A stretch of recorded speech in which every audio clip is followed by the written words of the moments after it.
"If you dance this waltz, I'll adopt you," said the Arab billionaire to the poor beggar girl. "Now, before we continue, please comment on which part of the world you are watching from." The cobblestones of downtown Portland gleamed under the autumn rain, reflecting the neon lights of upscale restaurants and boutiques that 6-year-old Aurora could only dream of entering.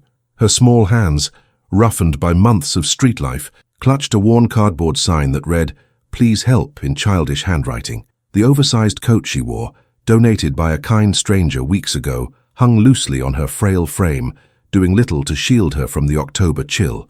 Aurora had learned to survive in ways no child should ever have to. 3 months had passed since the car accident that took her parents, leaving her with no relatives willing to take responsibility for an orphaned girl. The foster system had failed her twice. First placement with neglectful guardians, second with people who saw her as nothing more than a government check. Running away had seemed like her only option, even if it meant facing the harsh reality of homelessness. Her salvation came in the form of music. Despite her circumstances, Aurora possessed an innate grace that emerged whenever she heard melodies drifting from restaurant windows or street performers' instruments. She would begin to move, her body swaying naturally to rhythms that seemed to speak directly to her soul. Passers-by would occasionally toss coins into her small tin cup, more moved by her spontaneous dancing than her silent pleas for help. Tonight was different, though. The Grand Meridian Hotel across the street buzzed with activity as luxury cars deposited elegantly dressed guests for what appeared to be a significant charity event.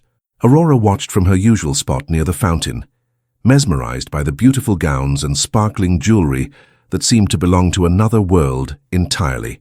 Among the distinguished guests was Qasem Al-Mansouri, a successful businessman whose empire spanned construction, technology, and humanitarian initiatives across 3 continents. He had traveled to Portland to explore potential partnerships with local organizations focused on urban development and social change. As he stepped out of his black Mercedes, his keen eyes scanning the bustling street scene, he had no idea that his life was about to intersect with that of a homeless child whose spirit remained unbroken despite her circumstances. The charity gala inside the Meridian Hotel was everything Qasem had expected. Crystal chandeliers casting prismatic light across marble floors. Guests adorned in designer attire, discussing philanthropic endeavors between sips of vintage champagne, and carefully orchestrated presentations about urban poverty that felt disconnected from actual reality. As the evening's keynote speaker on sustainable urban development in emerging markets, Qasem had delivered his prepared remarks about economic empowerment and social responsibility to polite applause. Yet something felt hollow about the entire affair. These well-intentioned donors would write checks from the comfort of their privileged positions, never truly understanding the grinding desperation of those they claimed to help. Qasem had grown up in modest circumstances in Casablanca before building his fortune, and though decades had passed since his childhood, he still remembered the gnawing uncertainty of wondering where the next meal would come from. Excusing himself from a conversation about tax-deductible donations, Qasem stepped onto the hotel's terrace for fresh air. The Portland skyline stretched before him, a mixture of gleaming corporate towers and older neighborhoods where gentrification hadn't yet reached. It was then that he noticed her, a small figure across the street, moving with an ethereal quality that seemed to defy her surroundings. Aurora had discovered a street musician playing classical pieces on a violin, his case open for donations. The haunting melody of a Chopin waltz drifted across the evening air, and something magical happened. The little girl began to dance, her movements flowing like water despite her tattered clothes and worn sneakers. Her arms moved with surprising elegance, her body telling a story of longing and hope that spoke louder than any words could express. Qasem found himself transfixed. In all his years attending ballet performances at the world's finest opera houses, he had rarely witnessed such raw, natural talent. This child had never taken a formal dance lesson, yet she moved with an instinctive understanding of rhythm and grace that couldn't be taught. More importantly, there was something in her expression, a determination to find beauty even in the darkest circumstances, that reminded him of his own journey from poverty to prosperity. Other hotel guests began to notice the impromptu performance. A small crowd gathered on the terrace, some pointing and whispering about the street child below. Their comments ranged from pity to disgust, with several suggesting that someone should call security to remove what they deemed an inappropriate distraction from their elegant evening. "How tragic," murmured a woman in pearls. "Someone should really do something about these homeless people. They're becoming such an eyesore in the downtown area." "It's probably just a scam," added her companion dismissively. "These people train their children to perform for sympathy money. Quite manipulative, really." Qasim felt his jaw tighten with anger at their callous words. These people spoke about urban poverty in abstract terms during dinner conversations, but when faced with its actual human face, they turned away in discomfort. Their charity was performative, designed more to enhance their social status than to create meaningful change. As the violin's melody reached its crescendo, Aurora spun in a final, breathtaking movement that seemed to capture all the beauty and pain of her young life. When the music ended, she curtsied gracefully to the small audience that had gathered on the street level, her dignity intact despite her circumstances. The applause from the street was genuine and warm, unlike the polite clapping Qasim had received earlier that evening. People dropped bills and coins into Aurora's tin cup, many taking a moment to speak kindly to her. An elderly gentleman even bought her a hot pretzel from a nearby vendor, his eyes misty with emotion after witnessing her performance.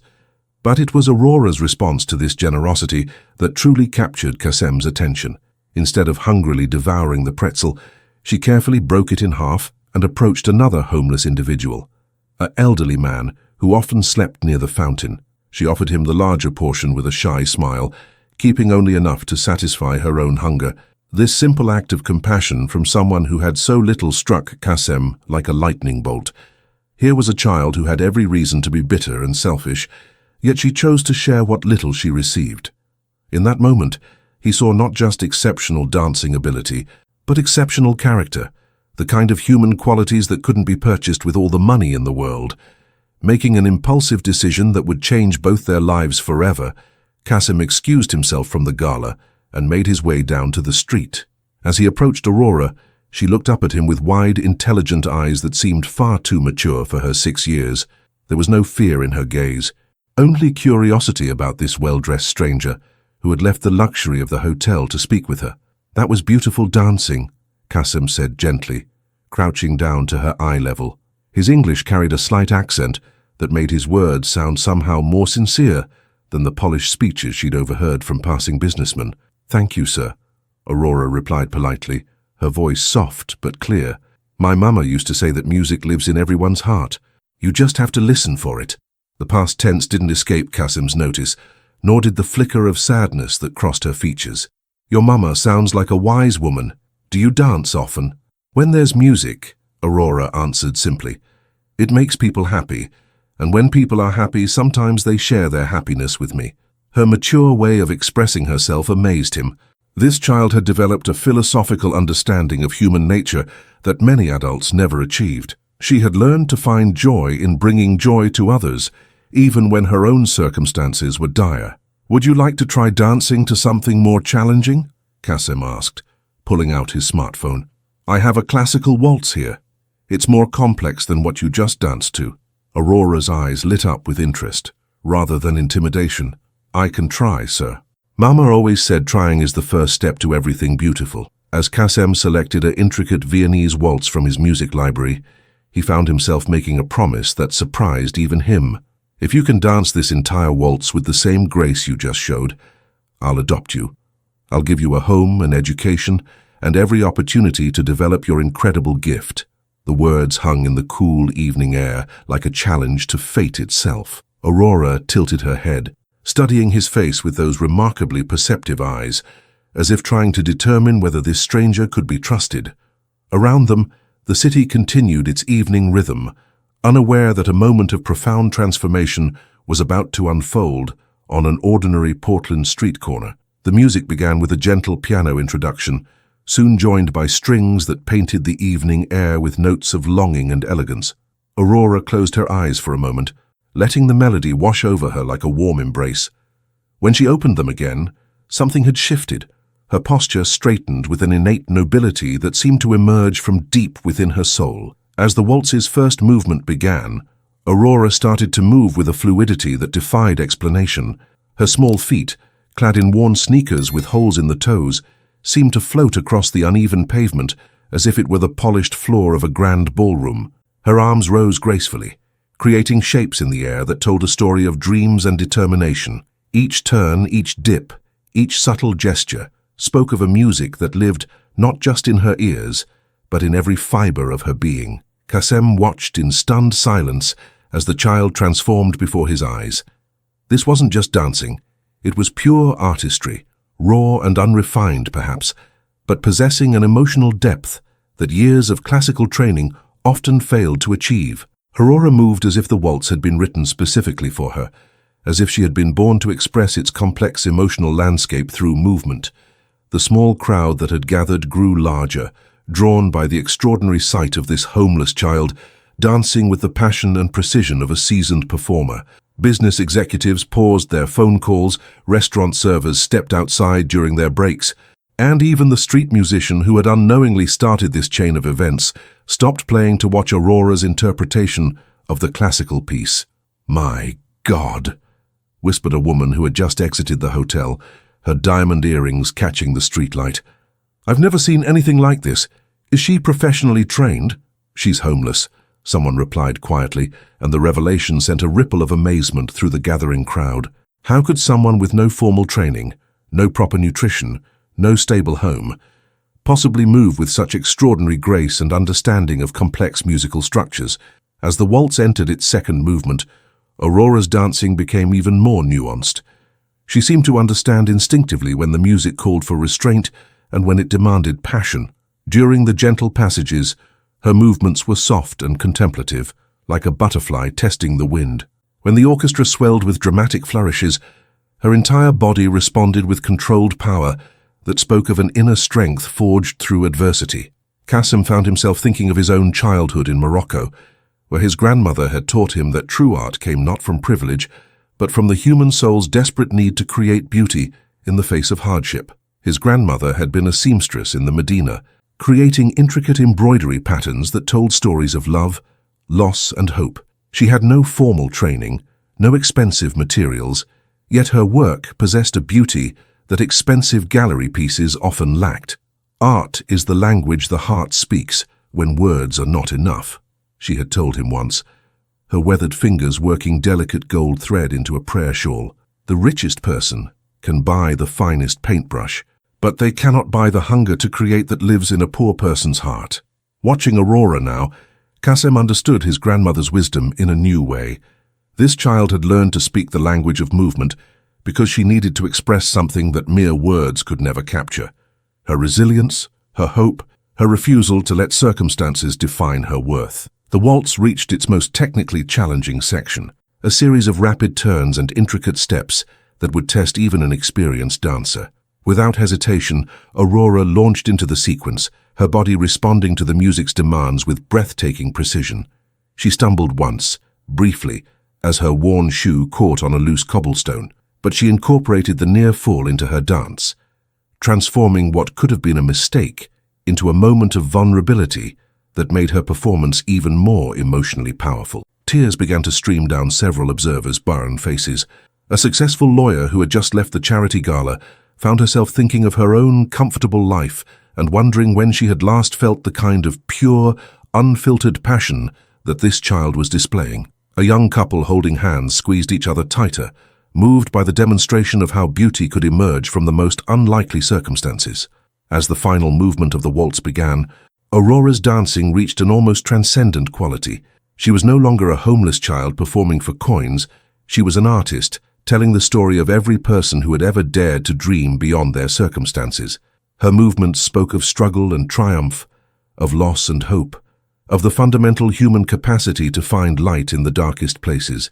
The music built to its grand finale, and Aurora spun in a series of turns that seemed to defy gravity.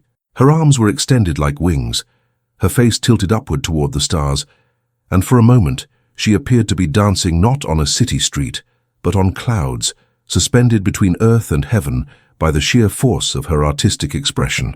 When the final notes faded into the Portland evening, Aurora came to rest in a perfect curtsy, her chest rising and falling with exertion, but her dignity completely intact.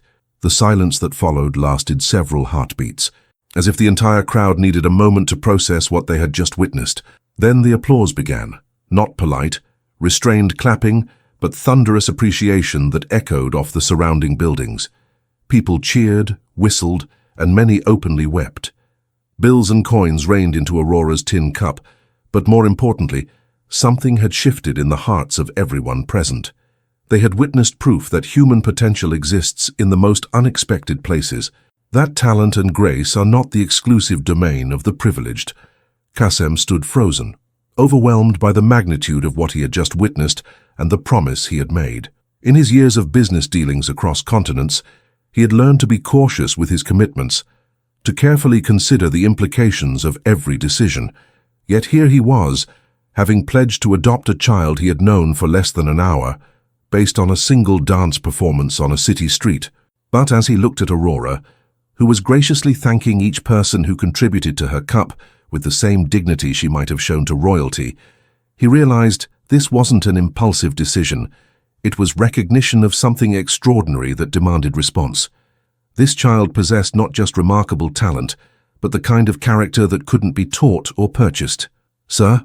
Aurora approached him, her small hands carefully holding the tin cup that now contained more money than she had seen in months. "Did I dance it correctly?" The question was asked with such genuine concern for his approval that Kassem felt his heart constrict. Here was a child who had just delivered a performance that left dozens of adults in tears, yet she was worried about whether she had met his expectations. "You danced it perfectly," he replied, his voice thick with emotion. "I'm more than perfectly. You danced it with your heart, and that makes all the difference." Aurora's smile was radiant, transforming her thin face and making her eyes sparkle with joy. "Does that mean—" "Yes," Kassem said firmly, kneeling down to her level again. "I meant every word. If you're willing to trust me, I would be honored to give you a home and family." The crowd that had gathered began to realize they were witnessing something even more extraordinary than a dance performance. They were seeing a life change in real time.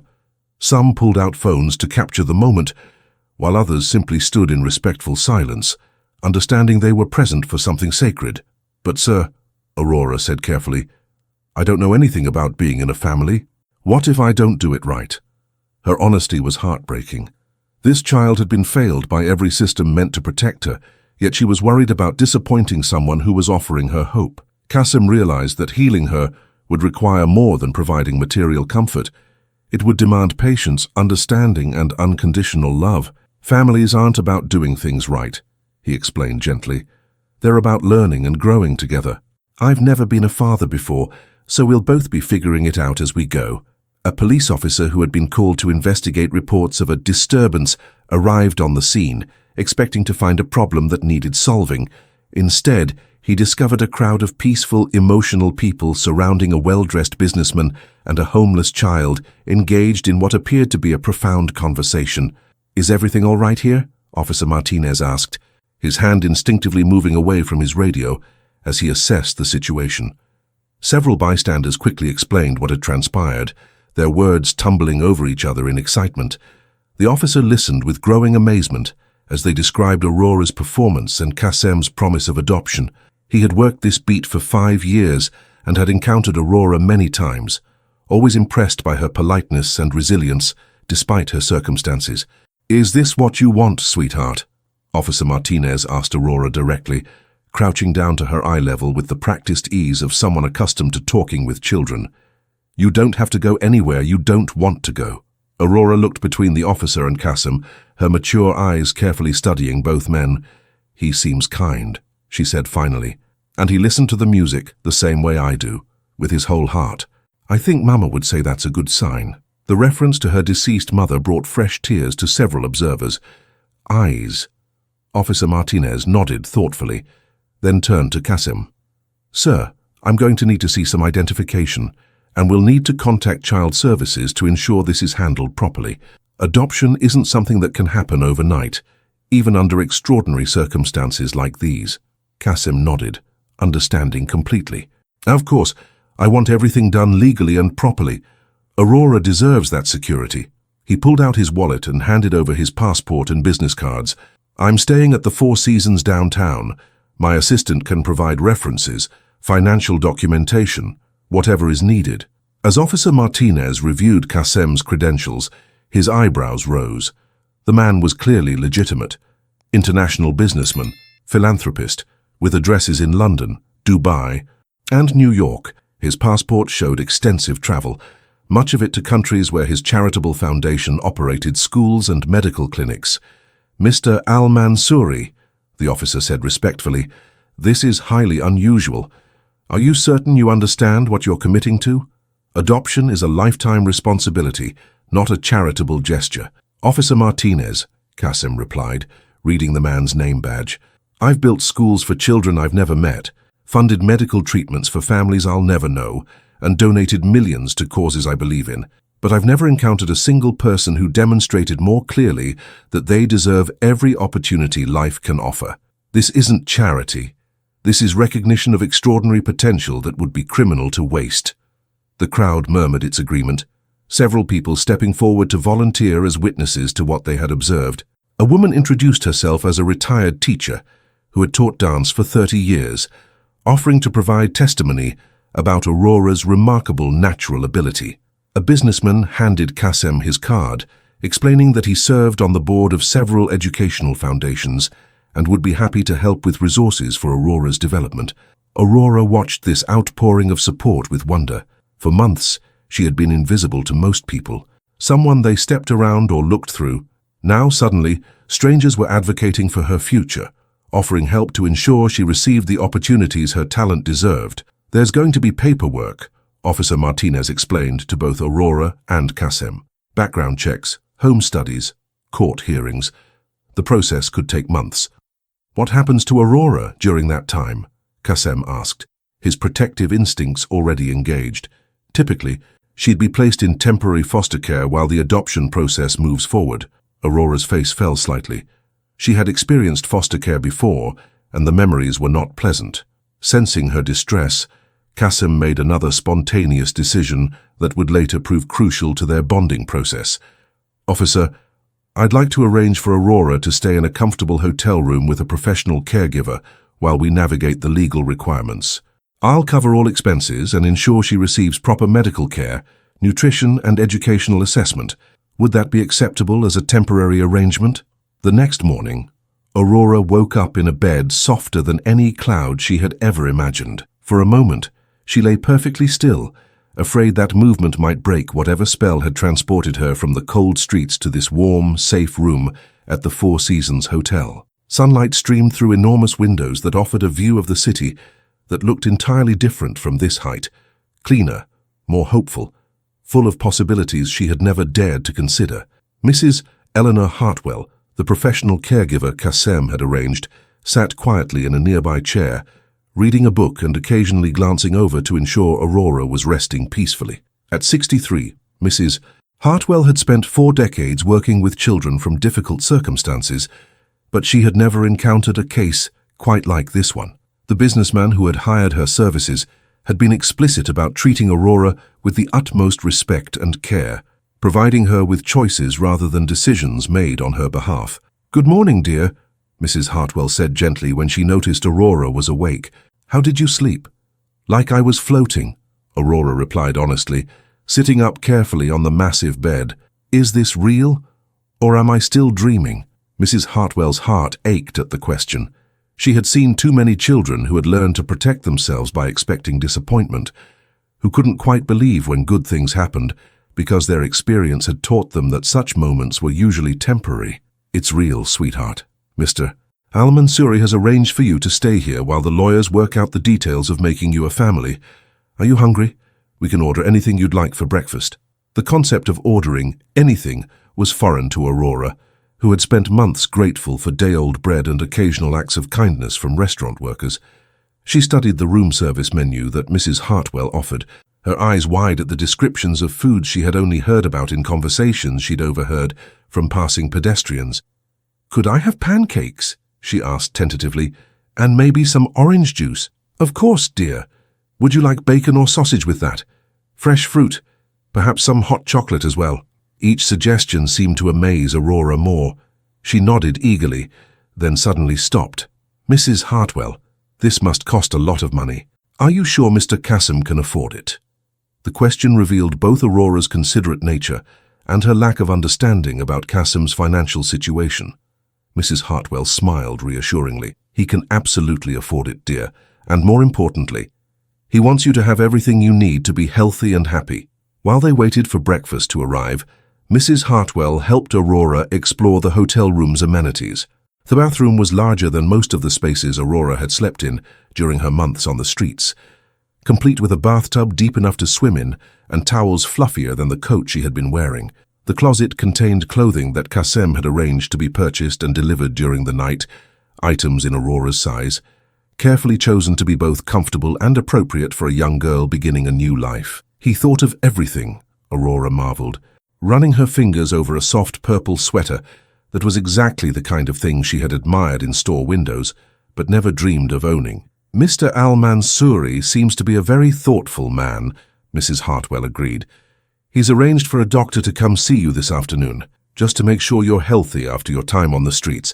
And tomorrow, we're going to meet with an educational specialist who will help determine the best way to get you caught up with your schooling. Aurora nodded, though the mention of school brought a flicker of anxiety to her features. She had missed months of education, and before that, her attendance had been sporadic due to the instability that had preceded her parents' death. The idea of sitting in a classroom with children who had never experienced homelessness or hunger felt intimidating. "Will the other children know where I came from?" she asked quietly. Mrs. Hartwell sat down beside her on the bed, choosing her words carefully. "That's entirely up to you, dear. Your story is your own to tell or not tell. What I can promise you is that any school Mr. Al-Mansouri chooses will be filled with teachers who care more about who you are now and who you're becoming than about where you've been." A knock at the door announced the arrival of breakfast, wheeled in on a cart that looked like something from a fairy tale. The pancakes were perfectly golden, stacked high and accompanied by fresh strawberries and real maple syrup. The orange juice was freshly squeezed, and the hot chocolate came topped with whipped cream and a sprinkle of cinnamon. Aurora approached the feast with reverence, as if she were in a museum looking at priceless artifacts. Her first bite of pancake was tentative, then her eyes widened with delight at the taste. For several minutes, she ate in focused silence, savoring flavors and textures she had forgotten existed. "Mrs. Hartwell," she said eventually, looking up from her plate with sticky fingers and a milk mustache. "Do you think Mr. Kassem really means it, about adopting me? Or do you think he might change his mind when he realizes I don't know how to be a rich person's daughter?" The question broke Mrs. Hartwell's heart and strengthened her resolve to help this remarkable child understand her own worth. "Aurora, honey, being part of a family isn't about knowing how to be rich or poor. It's about caring for each other, supporting each other's dreams, and creating a home where everyone feels safe to be themselves. But what if I disappoint him? What if I'm not as special as he thinks I am?" Mrs. Hartwell knelt down beside Aurora's chair, meeting her eyes directly.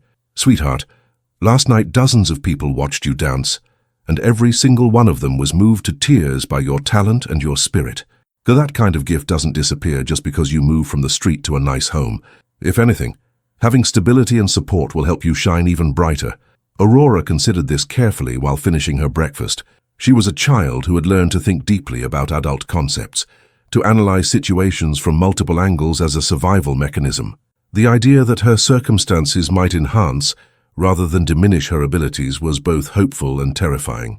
After breakfast, Mrs. Hartwell helped Aurora get dressed in her new clothes and took her down to the hotel's lobby to meet Kassem, who had arranged to spend the morning getting to know his potential daughter better.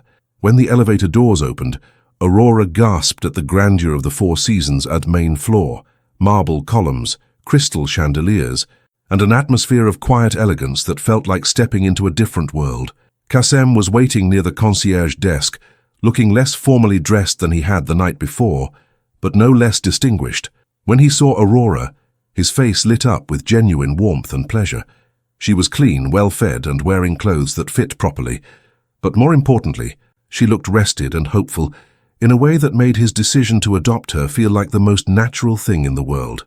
"Good morning, Aurora," he said, approaching her with the same respectful manner he might use with any person he valued. "Did you sleep well?" "Yes, sir. Thank you for the beautiful room and the clothes and the breakfast. Her politeness was genuine, but also revealed her uncertainty about how to interact with this man who had promised to change her life. "You don't need to thank me for those things," Qasim said gently. "Taking care of you is something I want to do, not something you owe me gratitude for. And you can call me Qasim, or if you're more comfortable with it, you could call me—" He paused, realizing they hadn't discussed what she might eventually call him if the adoption went through. "Could I call you Papa Qasim?" Aurora asked hopefully. "I mean, if that's okay with you." The simple question hit Qasim like a physical blow, filled as it was with longing and tentative trust. In that moment, he understood that becoming Aurora's father would be the most important role he would ever undertake, more significant than any business deal or philanthropic project he had ever been involved with. "I would be honored if you called me Papa Qasim," he replied, his voice thick with emotion. The weeks that followed were a delicate dance of building trust while navigating the complex legal requirements of international adoption. Qasim had temporarily relocated his business operations to Portland, working from a suite at the Four Seasons, while teams of lawyers on 3 continents coordinated the necessary paperwork. His decision had surprised his business partners, but those who knew him best understood that when Qasim al-Mansouri committed to something, he pursued it with the same determination that had built his empire. Aurora's days had taken on a routine that felt miraculous after months of uncertainty. She woke each morning in her comfortable hotel room, spent time with Mrs. Hartwell learning basic academic skills she had missed, and looked forward to her afternoon visits with Papa Qasim. These meetings had evolved from formal conversations to genuine bonding experiences, as both father and daughter learned to navigate their unprecedented relationship. "Tell me about your dreams," Qasim had asked during one of their walks through the hotel's garden. "Not just dancing, but everything you imagine for your future." Aurora had considered the question seriously, as she did most things. "I want to learn to read better," she said finally. "There were books in the library that looked beautiful, but the words were too hard for me. And I want to understand why music makes people feel things. Sometimes when I dance, people cry, but they don't look sad. They look grateful. I don't understand that yet." Her thoughtful response had revealed both her intellectual curiosity and her intuitive understanding of art's emotional impact. Qasim realized that Aurora's education would need to be far more comprehensive than traditional academics. She needed exposure to culture, philosophy, and the broader world that her circumstances had previously denied her. The educational assessment had confirmed what everyone suspected. Aurora was remarkably intelligent, but academically behind due to inconsistent schooling. However, her emotional intelligence and artistic sensitivity were far beyond her chronological age. Dr. Rebecca Chen, the educational specialist, had recommended a combination of private tutoring and gradual integration into a progressive school environment that would nurture her unique abilities while addressing her academic gaps. "She's extraordinary," Dr. Chen had told Qasim privately. "I've never encountered a child who combines such natural artistic talent with this level of emotional resilience. She's processed trauma in ways that many adults never manage. But she needs stability above all else, the confidence that this new life you're offering is permanent, not conditional on her performance or behavior." This observation had prompted Qasim to make another significant decision. Rather than waiting for the adoption to be legally finalized, he began treating Aurora as his daughter in every way that mattered. He included her in decisions about their living arrangements, asked for her input on plans for her education, and most importantly, never made her feel that his commitment was dependent on her meeting certain expectations. The breakthrough in their relationship came during Aurora's 3rd week at the hotel. She had been having nightmares, not unusual for children who had experienced trauma, and had woken up crying, convinced that she would open her eyes to find herself back on the streets. Mrs. Hartwell had comforted her, but Aurora had asked to see Papa Qasim. Even though it was 3 in the morning, Qasim had arrived at her room within minutes, still in his pajamas, his hair disheveled and his eyes filled with concern. "What's wrong, Habibti?" he had asked, using the Arabic term of endearment without thinking. "I dreamed that this was all pretend," Aurora had sobbed. "That you changed your mind and sent me away because I wasn't good enough to be your daughter." Qasim had gathered her into his arms, feeling her small body shake with fear and grief. In that moment, He understood that his role as her father wasn't just about providing material security. It was about healing wounds that went far deeper than hunger or homelessness. "Aurora, look at me," he had said firmly but gently. "I need you to understand something very important. Families aren't made by blood or paperwork. They're made by choice and love and commitment. I chose you the moment I saw you dance. But more than that, I chose you when I saw how you shared your food with someone who needed it more than you did. That told me everything I needed to know about your heart. But what if I disappoint you? What if I can't learn to be the kind of daughter you want? Habibti, the only way you could disappoint me is if you tried to be someone other than exactly who you are. I don't want you to change to fit into my life. I want to build a life that celebrates who you already are." That conversation had marked a turning point. Aurora began to relax into her new circumstances, allowing herself to hope that this security was real and permanent. She started calling Kassem Papa more naturally, began expressing preferences and opinions rather than deferring to what she thought he wanted to hear, and most importantly, started dancing again. The hotel had a small ballroom that was rarely used during weekday afternoons. With the manager's permission, Kassem had arranged for Aurora to have access to the space, complete with a sound system and mirrors along one wall. Watching her rediscover her love of movement in this safe, private environment had been a revelation for both of them. "She needs proper training," Kassem had told Mrs. Hartwell after observing one of Aurora's practice sessions. "Not to change her natural style, but to give her the technical foundation to fully express what she's feeling." Within days, he had contacted the Portland Ballet Company and arranged for their principal instructor, Madame Svetlana Petrov, to evaluate Aurora's potential. The legendary teacher, who had trained dancers for the Bolshoi and American Ballet Theatre, had initially been skeptical about assessing an untrained street child. Her skepticism had evaporated within minutes of meeting Aurora.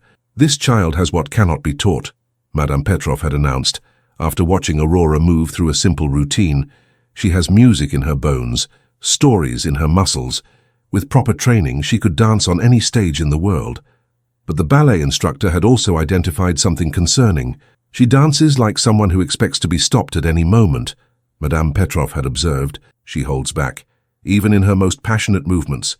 She needs to learn that she has permission to take up space, to demand attention, to believe that she deserves to be seen and heard." This insight had led to conversations between Kassem and Aurora about confidence, self-worth, and the difference between humility and self-diminishment. These talks often took place during their evening meals together, which had become sacred time for both father and daughter. "In my culture," Kassem had explained during one dinner, "we have a saying, the light that burns brightest illuminates the path for others. Your talent isn't just for your own benefit, Aurora. When you dance with your full heart, you show other people what's possible when we refuse to let circumstances define our potential." Aurora had listened intently, as she always did when Papa Kassem shared wisdom from his heritage. She was fascinated by his stories of Morocco, his grandmother's embroidery, his journey from modest beginnings to international success. These narratives helped her understand that transformation was possible, that people could honor their origins while creating entirely new futures for themselves. "Papa," she had asked one evening, "when I'm officially your daughter, will I learn about being Arab too? Will I understand the words you sometimes say in Arabic?" The question had touched something deep in Kassem's heart. He realized that adoption wasn't just about giving Aurora his name and resources. It was about welcoming her into his cultural heritage while respecting her own background. She would become Arab-American, carrying forward traditions from his family while creating new ones that reflected their unique bond. "Would you like to learn Arabic?" he had asked. "And about Islamic culture and history?" "Yes, please. I want to understand all the parts of who you are, so I can understand all the parts of who we'll be together." The legal proceedings moved faster than anyone had anticipated, largely due to Kassem's resources and the unusual circumstances of their meeting. Judge Patricia Williams, who presided over family court in Portland, had reviewed hundreds of adoption cases during her career, but none quite like this one.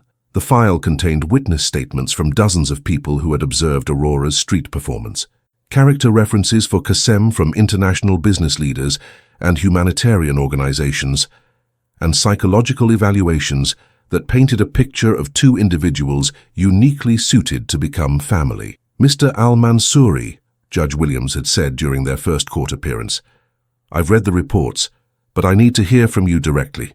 This is an enormous commitment you're making to a child you've known for less than 2 months. Are you prepared for the reality that adoption isn't a philanthropic project? It's a lifetime relationship that will change every aspect of your life." Qasim had stood respectfully before answering, Aurora's small hand clasped firmly in his.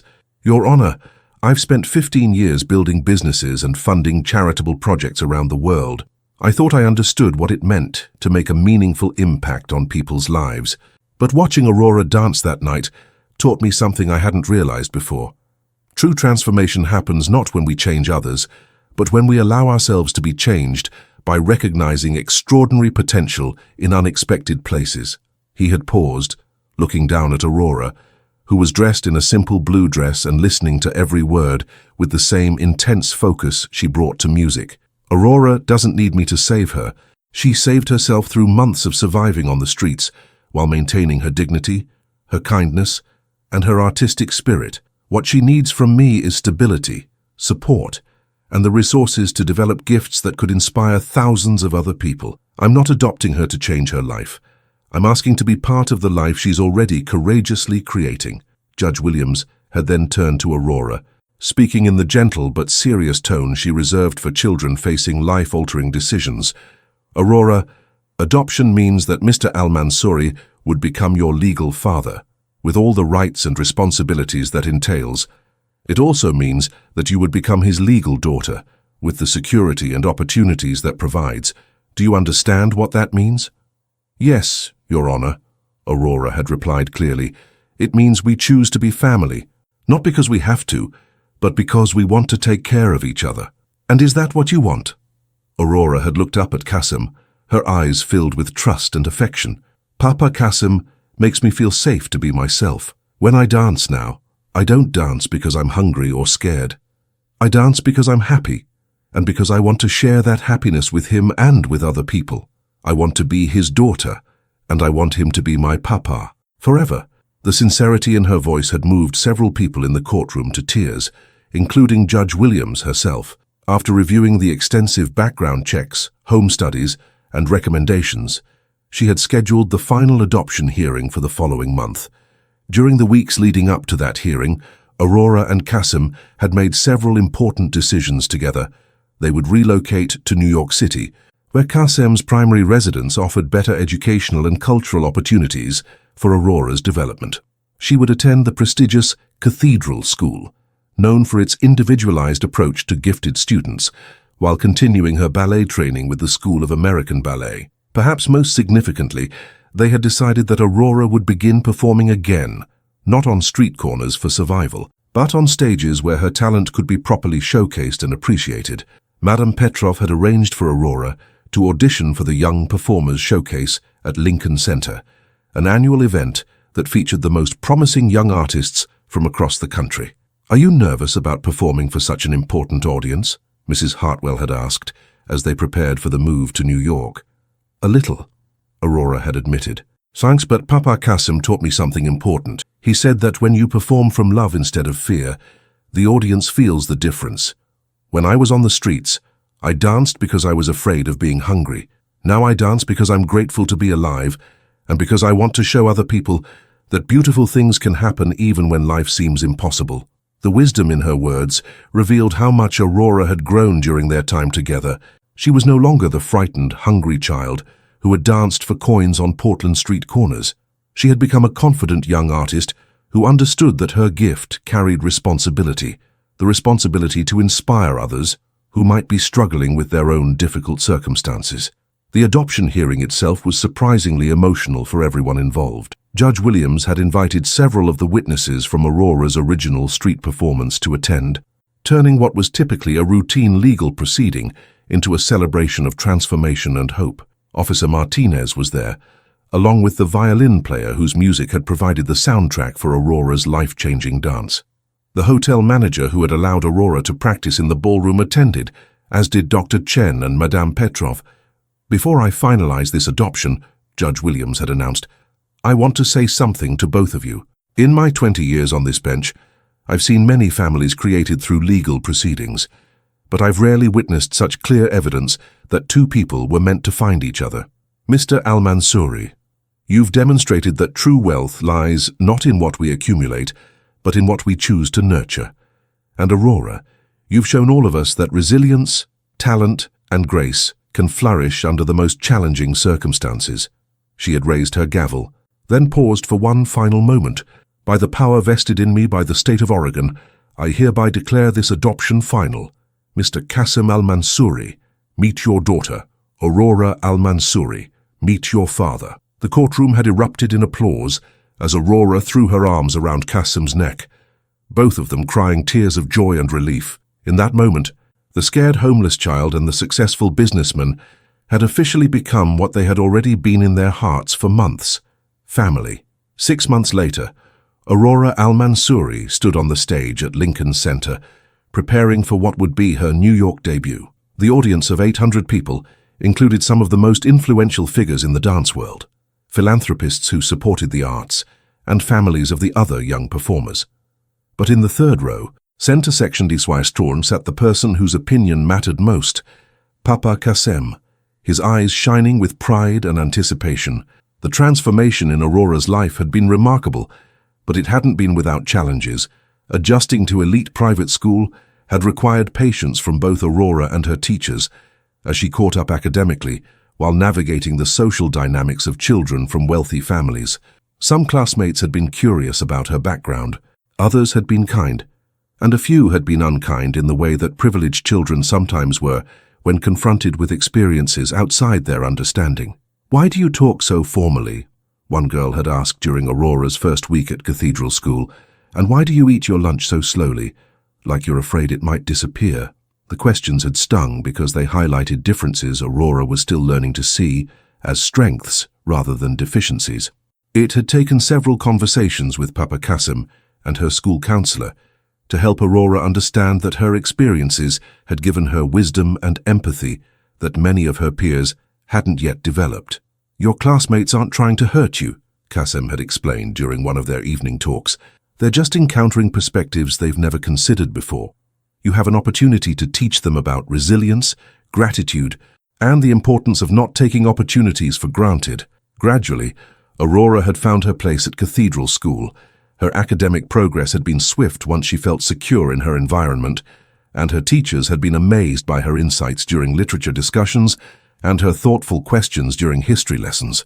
She approached learning with the same intensity she brought to dance, understanding that education was another form of artistic expression, the art of understanding the world and one's place in it. Her ballet training had progressed even more dramatically. Madame Petrov had been both demanding and nurturing, pushing Aurora to develop technical precision while preserving the emotional authenticity that made her performances so compelling. The other students at the School of American Ballet had initially been skeptical of this newcomer who had received so much attention from their revered instructor, but Aurora's work ethic and genuine kindness had won over even the most competitive dancers. "She makes us all better," one of her classmates had told her parents after a particularly inspiring rehearsal. "When Aurora dances, she reminds us why we fell in love with ballet in the first place." But perhaps the most significant change in Aurora's life was her growing understanding of her role as an advocate for children facing circumstances similar to her own past. Qasim had established the Aurora Foundation, a non-profit organization dedicated to identifying and supporting young people whose artistic talents might otherwise go unrecognized due to economic hardship. Aurora had insisted on being involved in the foundation's work, despite her youth. "I want to help find other kids who are dancing on street corners," she had told the foundation's board of directors during her first meeting with them. "Not because they have to, but because music lives in their hearts and they need someone to notice."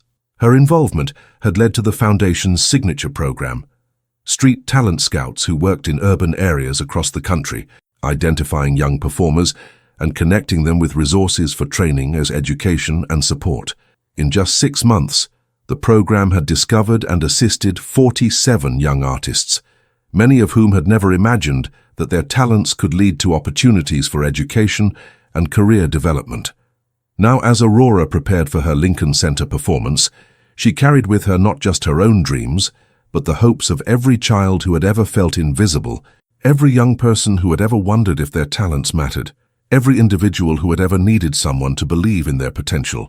The piece she had chosen to perform was a contemporary ballet she had choreographed herself, working with Madame Petrov to translate her personal journey into movement. The music began with somber, haunting notes that represented her life on the streets, movements that spoke of hunger, fear, and uncertainty, but also of stubborn hope and unbreakable spirit. As Aurora began to dance, the audience immediately recognized they were witnessing something extraordinary. This wasn't just technical proficiency or artistic interpretation, this was storytelling through movement, autobiography expressed through the language of dance. Aurora moved through passages that represented loneliness and struggle, her body seeming to shrink and expand with the emotional weight of each memory. But gradually, the music and movement began to shift. New melodies joined the original themes, representing the moment when Kassem had entered her life. Aurora's movements became more confident, more expansive, as she told the story of learning to trust, to hope, and to believe that she deserved love and support. The climax of the piece came when Aurora recreated, with sophisticated choreographic development, the waltz she had danced on that Portland street corner. But now, instead of dancing alone on cold pavement, she was dancing on one of the world's most prestigious stages, surrounded by warmth and light and an audience that was completely captivated by her artistry. As the music swelled toward its conclusion, Aurora's movement spoke of transformation, gratitude, and most importantly, the responsibility she felt to use her platform to inspire others. Her final sequence was a series of leaps that seemed to defy gravity, her arms extended toward the audience, as if she were offering to lift them up with her, to share the joy and possibility she had discovered through art and love. When the music ended, Aurora stood in the spotlight for a moment, breathing heavily but radiant with the satisfaction of having shared her complete story through dance. The silence that followed lasted several heartbeats, the kind of silence that occurs when an audience needs a moment to process something profound. Then the applause began, and it was unlike anything Aurora had ever experienced. The entire audience rose to their feet, many wiping tears from their eyes, all of them recognizing that they had witnessed not just a performance, but a testament to the human capacity for transformation and triumph. In the third row, Kassem al-Mansouri stood with tears streaming down his face, his heart bursting with pride for the extraordinary young woman his daughter had become. Around him, other audience members were equally moved, many of them already reaching for their phones to learn more about the Aurora Foundation and how they could support its mission. As Aurora took her bows, she spotted Papa Kassem in the audience, and their eyes met. In that moment of connection, both father and daughter understood that this performance represented not an ending, but a beginning, the start of a lifetime of using art to bridge differences, inspire hope, and prove that every person possesses the potential for greatness, regardless of where their journey begins. 3 years later, Aurora al-Mansouri stood at the podium of the United Nations General Assembly, addressing world leaders about child homelessness and the transformative power of recognizing potential in society's most vulnerable members. At 9 years old, she had become the youngest person ever invited to speak at this prestigious forum, her presence there the result of the Aurora Foundation's remarkable success in identifying and supporting young artists from disadvantaged backgrounds. The assembly hall was packed with delegates, humanitarian leaders, and media representatives from around the globe. In the front row sat Papa Kassem, now recognized as one of the world's leading advocates for children's rights, his eyes filled with the same pride he had felt watching Aurora's first professional performance at Lincoln Center. Distinguished delegates, Aurora began, her voice clear and confident despite her youth. 3 years ago, I was a homeless child, dancing on street corners for food money. Today, I stand before you not because I was saved by charity, but because someone recognized that talent and dignity exist in every human being, regardless of their circumstances. She paused, scanning the faces of presidents, prime ministers, and ambassadors who were listening intently to every word. The Aurora Foundation has now identified and supported over 2,000 young artists from the streets of 53 countries. We have learned that poverty doesn't diminish potential, it often intensifies it. Children who have faced the greatest challenges, frequently possess the deepest understanding of human resilience, creativity, and hope. Behind Aurora, a massive screen displayed images of the Foundation's success stories, former street children now studying at prestigious academies, young musicians performing in symphony halls, dancers gracing stages across the world. Each face represented not just individual transformation, but proof that society's definition of worthies and unworthy was fundamentally flawed. But our work has revealed a troubling truth, Aurora continued, her tone becoming more serious. For every child we've been able to help, there are thousands more whose talents remain hidden, whose potential goes unrecognized because they lack access to basic necessities like food, shelter, and education. The Chinese delegate leaned forward in his seat, deeply moved by this child's articulate presentation. The Brazilian representative made notes on his tablet, already considering how his country might implement similar programs. The French ambassador whispered to her aide about arranging a meeting with the Aurora Foundation's leadership team. Today, I'm announcing the launch of our Global Talent Initiative, Aurora declared, her voice gaining strength through partnerships with governments, schools, and community organizations worldwide. We will create a systematic approach to identifying and nurturing artistic talent among homeless and at-risk youth populations. She clicked a remote, and the screen behind her displayed a comprehensive map showing planned program locations across 6 continents. Our goal is ambitious but achievable, to ensure that no child's potential goes unrealized simply because of their economic circumstances. The audience erupted in sustained applause, but Aurora wasn't finished. I want to share something personal with you, she said, waiting for silence to return. Every time I perform now, whether it's at Lincoln Center or in a small community center, I remember that homeless little girl who danced in Portland 3 years ago. She dances through me still, reminding me that my success is meaningful only if it opens doors for others who are still waiting for someone to notice their gifts. Her words carried such authentic emotion that several delegates reached for tissues. The Secretary General himself was visibly moved, making mental notes about how the UN could formally support this initiative. The waltz that changed my life wasn't just a dance, Aurora concluded. It was a conversation between hope and possibility, between what was and what could be. Today, I invite all of you to join that conversation. Together, we can create a world where every child's talents are recognized, nurtured, and celebrated, regardless of where they begin their journey. The standing ovation that followed lasted nearly 5 minutes. As Aurora left the podium, she was surrounded by delegates eager to discuss partnerships, funding opportunities, and implementation strategies. But her eyes sought out Papa Kassem, who was making his way through the crowd toward her. When they reached each other, Kassem gathered Aurora into his arms, both of them overwhelmed by the magnitude of what they had accomplished together and what lay ahead. In that embrace, surrounded by the world's most powerful leaders who were now committed to supporting their mission, they understood that Aurora's street corner waltz had indeed changed the world, not through a single moment of recognition, but through years of dedicated work to ensure that recognition extended to every child who deserved a chance to shine. 5 years had passed since that transformative night on a Portland street corner, and the impact of one homeless child's dance had rippled across the globe in ways no one could have imagined. Aurora Al-Mansouri, now 11 years old, had become an international symbol of hope and possibility. But more importantly, she had become exactly what Kassem had recognized that first night, a remarkable human being whose gifts were matched only by her compassion for others. The Aurora Foundation had evolved into a global movement, operating in 78 countries and having identified over 15,000 young artists, whose talents might otherwise have gone unrecognized. The program had expanded beyond dance to include music, visual arts, creative writing, and theatrical performance, creating pathways for children to transform their lives through creative expression.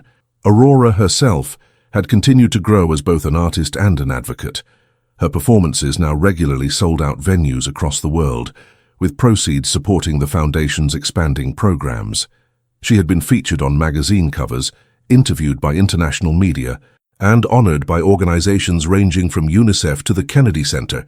Yet those who knew her best, Papa Kassem, Mrs. Hartwell, Madame Petrov, and her close friends, recognized that fame hadn't changed her essential character. She still shares her lunch with anyone who looks hungry, Mrs. Hartwell observed during a recent interview. Success hasn't made her forget what it feels like to have nothing. The father-daughter relationship between Aurora and Kassem had deepened into something beautiful and unique. They had learned to blend their different cultural backgrounds into a family identity that honored both Aurora's American roots and Kassem's Arab heritage. Aurora spoke fluent Arabic now, understood the stories behind her father's business philosophy, and had traveled with him to Morocco to meet the extended family, who had welcomed her with open hearts.